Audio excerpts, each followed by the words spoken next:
Hey, what's up, friends and fans? Welcome back to the Complete Guide to Horror Movies channel. In this video, I'm going to be counting down all 13 Ghostface killers, and yes, there are 4 Ghostfaces added from Scream 6. This is also an update from our previous ranking video, so check that out as well. And yes, just like the previous video, this list may annoy you, especially as this is my own personal ranking of Ghostfaces. Now, it won't necessarily be like the way they killed people or the reveals. It'll just be generally my own personal perspective of all the Ghostface killers, so let's get into it. Surprised? Number 13, Greg, Scream 6. Look, we don't really see anything of Greg. I mean, the only time we do see him is all dismembered in the fridge, which is, by the way, a nice reference to Friday the 13th Part 2. But otherwise, we don't see him, so who gives a fuck? Next, number 12, Jason, Scream 6. Now, Jason might technically not be a Ghostface connected to all the others, but he does don the mask. He only gets one kill though, so I don't know. Number 11, Charlie, Scream 4. Don't get me wrong, I do like Charlie. I especially resonate with his whole nerdy, geeky persona and his love of horror movies and films, as we all do.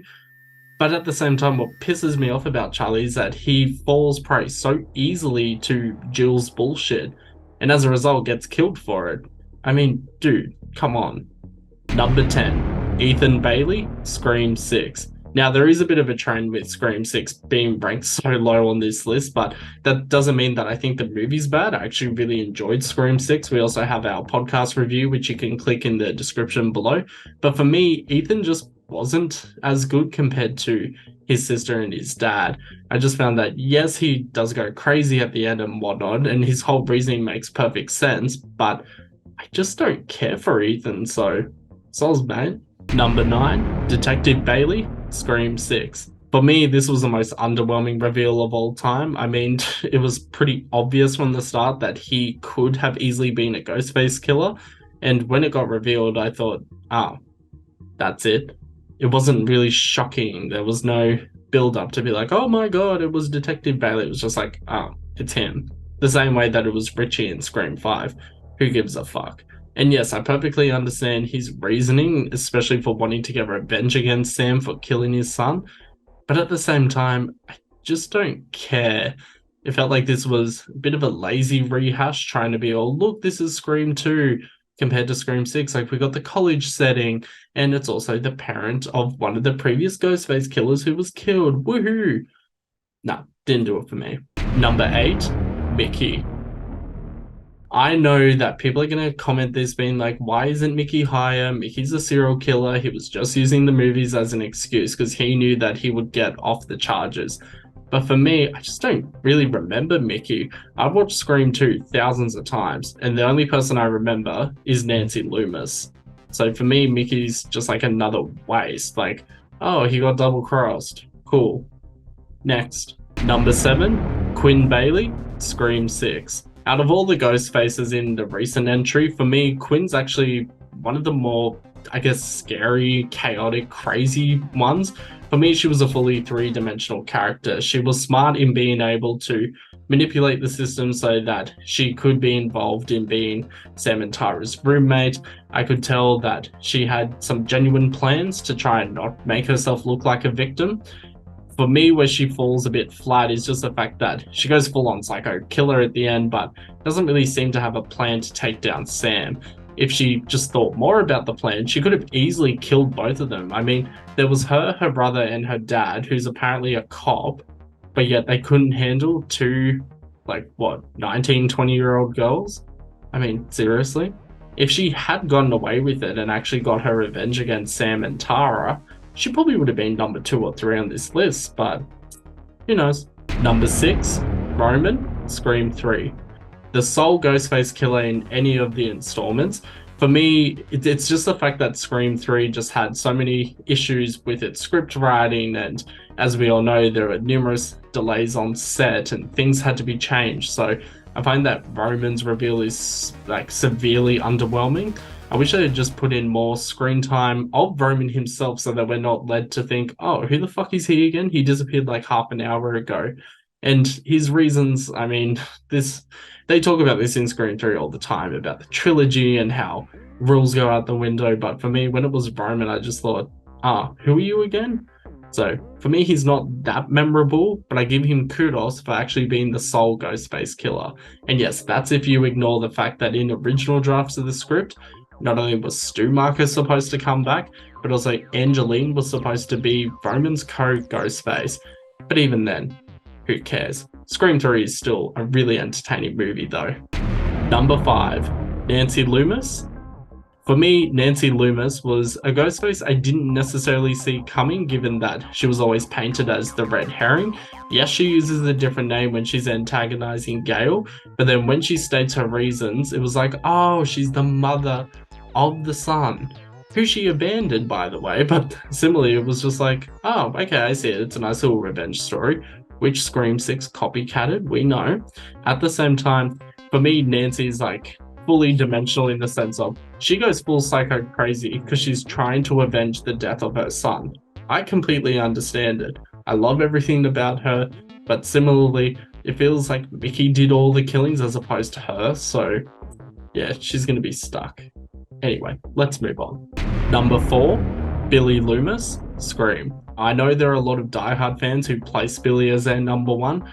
For me, I don't care for Billy Loomis. I also didn't care for him at all the hallucinations in Scream 5 and Scream 6.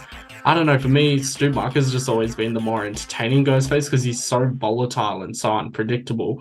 Whereas Billy, I mean, he was one of my suspects from the start. And when it was revealed it was him, it was like, oh yeah, cool.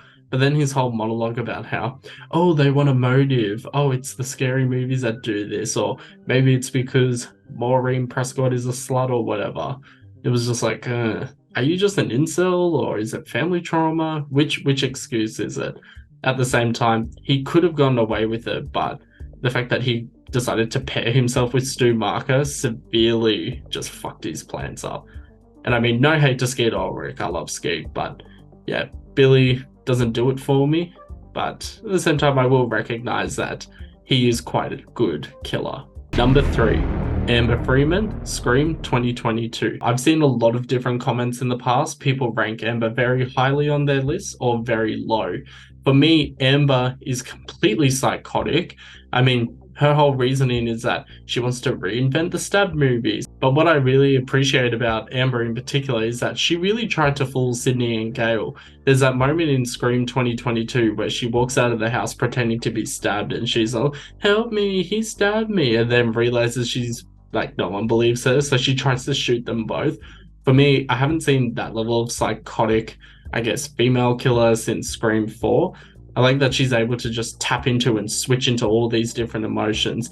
And I will give her kudos for having the absolute balls to just shoot Liv in front of everyone. Especially, I always love that Ghostface reveal. That is one of the best for me, if not the best Ghostface reveal. Just a simple act of, I know.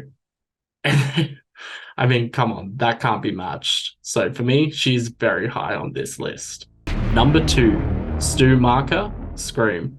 As I mentioned before with Billy Loomis, saying that Stu was the reason why his whole thing failed, for me, it kind of feels like Stu wanted to be caught, but also no one could predict what Stu was all about.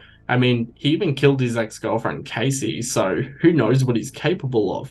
At the same time, Matthew Lillard deserves all the acting awards in the world because this was such a volatile character. I mean, he could be the class clown, he could just be your abusive neighbor, he could be the future domestic abuser in a relationship.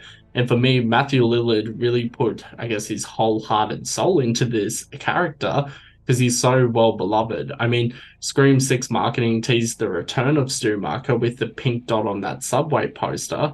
And for me, I was getting excited thinking, oh, will Stu Marker actually come back? Unfortunately, he does not. And he's also confirmed as dead, apparently. However, in Scream, for me, Stu is very entertaining. I love that he's the one that goes full psychotic and actually gives more of a well-rounded emotional approach.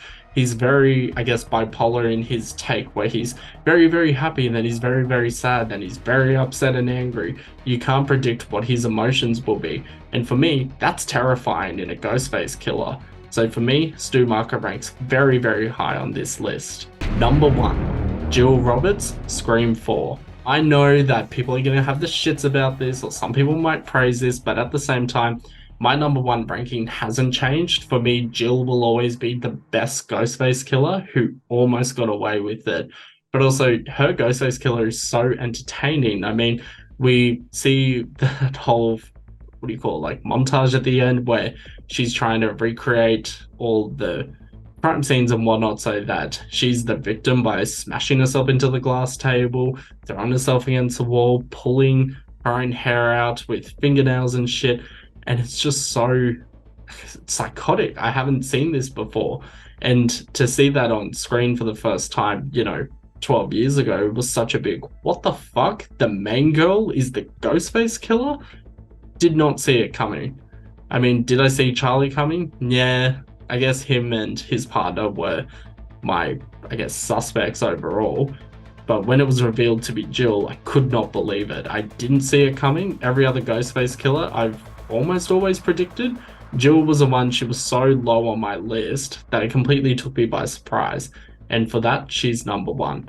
But also, I'm an Emma Roberts stan, so if you love Jill, make sure you also check out Scream Queens featuring Emma Roberts. She plays almost the same character sometimes, but yeah, she's great.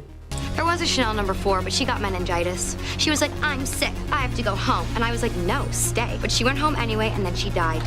So another thing I was right about. Let me know your Ghostface rankings. Make sure to include all 13 Ghostface killers. If you agree with my picks, let me know. If you disagree, keep it respectful, but also let me know in the comments. I always love reading your Ghostface rankings. Who knows, I might even change mine. But for now, keep an eye out for future podcast episodes. We've also recapped all 6 Scream films, so click the link in the description, and thanks for watching. Bye!